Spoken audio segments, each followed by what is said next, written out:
There are definitely some challenges while in the military, things like going to the field, things like going on deployments, and all sorts of things that can be very challenging. But there's some stuff that probably aren't in the brochure, things that your recruiter aren't going to tell you about, not because they're trying to manipulate you, but they're just not common things that kind of come up in that conversation. And that's the kind of subject of this video that I want to talk about.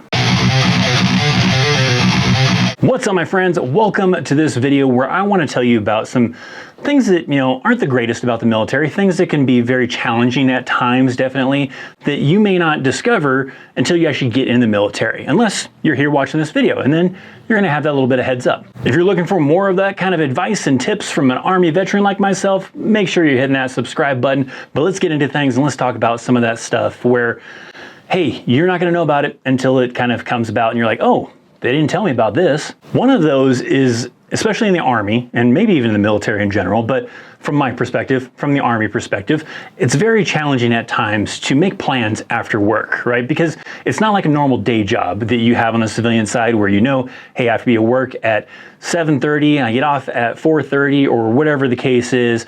You don't really have that same structure. You kind of do. I mean, sure, most days, I will say if you're not preparing for the field, preparing for a deployment, you probably have something pretty close to that. Maybe not exactly because of just how the structure works, but there are times definitely where it just gets thrown off and it can mess up your after work plans. Examples of that is I've seen many times where like soldiers have like a date planned. Maybe they got plans with their friends to go see a movie, to go check out a concert or whatever the case might be. But last minute things come about and you thought you were getting off 4:35. Hey guys, we got to go down the motor pool. We got to clean out this Connex. We got to do a layout and it has to be done today.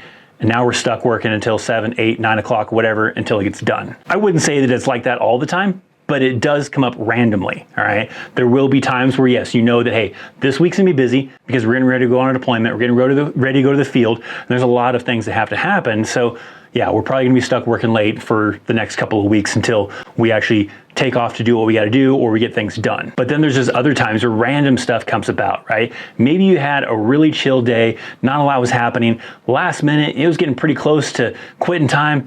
Platoon sergeant comes up and says, hey, first sergeant kicked down some more information, sergeant major kicked down some more information. We got some stuff we gotta get accomplished and he wants it done today.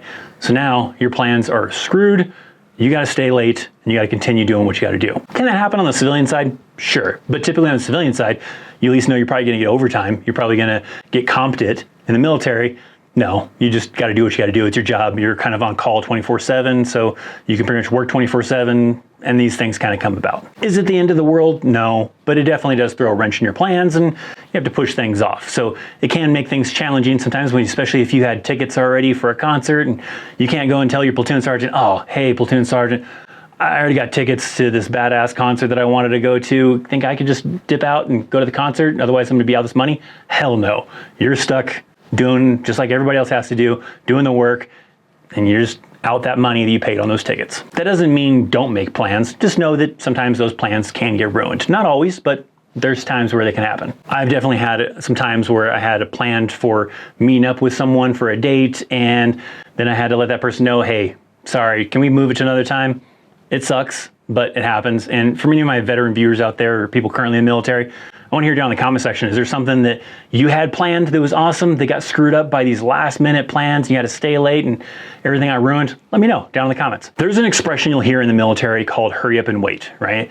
That basically means you have to hurry up to something and then just wait. Now, there are times where it's done for a reason, but it doesn't mean that it makes it any better. A great example of this is you might have to have a thing where you're getting ready to go to the field. So they told you, hey, tomorrow we're going to the field, so tomorrow you need to be in at 3 in the morning to draw weapons, to draw gear, to get vehicles ready and everything. So you show up early as hell in the morning, get everything drawn, get everything ready, and then sit around and do nothing until like 8, 9 o'clock when you actually finally push out to the field. And you're like, why the hell did I have to be here so damn early? If we weren't gonna leave until 8 or 9 o'clock, couldn't I have just come in like at 6 o'clock and gotten a little bit more sleep?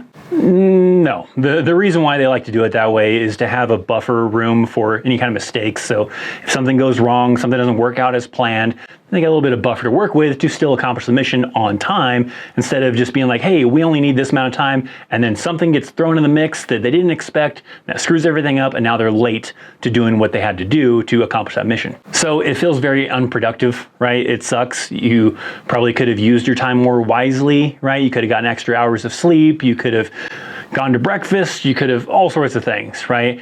And that's definitely a thing that'll happen in the military that isn't fun, but it's going to happen. There's a lot of cases of hurry up and wait. It may be something later in the day, it may be something middle of the day, right? Whatever, but nonetheless, when it happens, right, people kind of feel a little discouraged. They're like, this is kind of a wasteful amount of time, but it happens. Just predict it. It's going to happen at some point in time. Relationships can be another one. They can be very challenging, especially in the Army and the military, depending on what unit you're with, what your job is, all sorts of things. It can be tough on relationships. There is a lot of veterans that may tell you, don't get involved in a relationship, don't get married while you're in the military.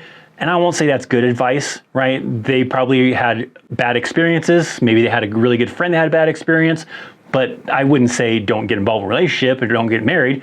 Just expect that it could be challenging. And the reason for that is there are a lot of factors in there that can really test your relationship, right? You have to go to the field, you have to go on a deployment, you're gonna be working long hours, whatever the case is. It's really gonna test the loyalty of your partner to see if that individual is really, truly loyal to you, or if they're gonna cheat on you. And that's probably why some individuals will tell you, hey, don't get involved with a relationship, don't get married, it's just gonna end in a divorce.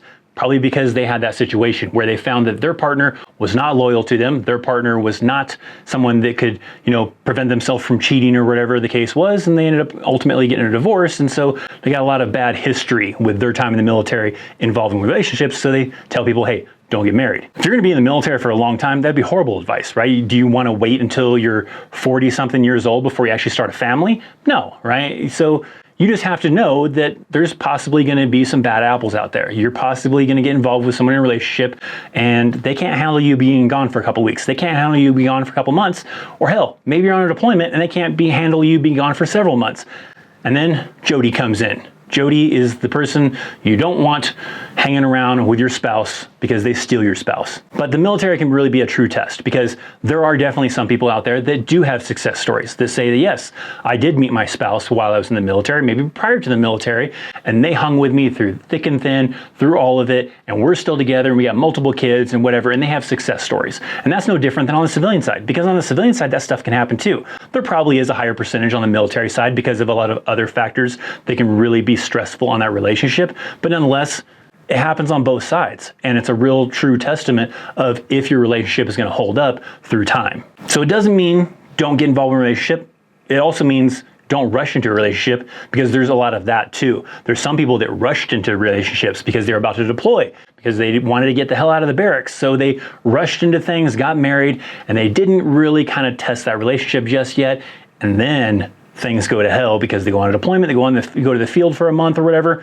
It didn't work out, and they really probably should have, letted that stuff kind of figure itself out through these kind of tests that could happen throughout your military career to really see if it's truly meant to be. Now, there's probably a lot more things that are, very unpredictable, things that recruiter isn't going to tell you, things that maybe I haven't had experience with, so I haven't told you. So that's where I'm going to rely on you, the veterans or the people that are currently in the military or in the Army, to let me know down in the comment section down below. What was something that maybe you didn't find out about until you were already in the military? Nobody warned you about this, nobody warned you about that. You had to discover it firsthand when you got in the military. It wasn't something you expected. I want to hear about it. Comment down below. If you'd like to support the channel, make sure you subscribe. Make sure you're hitting that thumbs up, especially if you made it all the way this far into the video. If you want to buy some merch, I have a link down in the description box down below where you can go to ChristopherChaos.com/store and pick up some great merch. But nonetheless, I appreciate you for being here. Thank you so much for hanging out. I'm Christopher Chaos, and I'll see you next time.